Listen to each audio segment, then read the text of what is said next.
أعوذ بالله من الشيطان الرجيم.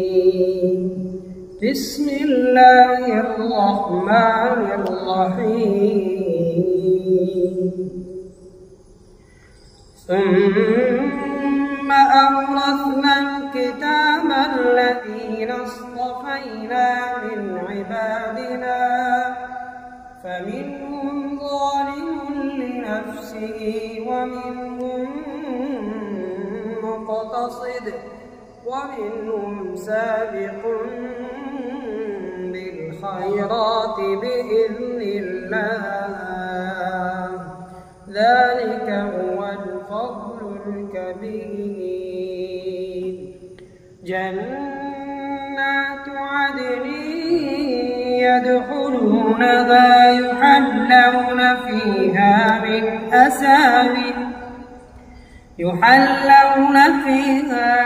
أساور من ذهب ولؤلؤا ولباسهم فيها حرير.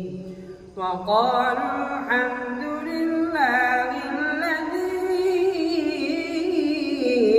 أذهب عنا الحزن إن ربنا لغفور شكور. الذي أحلنا دار المقامة من فضله لا يمسنا فيها نصب ولا يمسنا فيها لغوب. صدق الله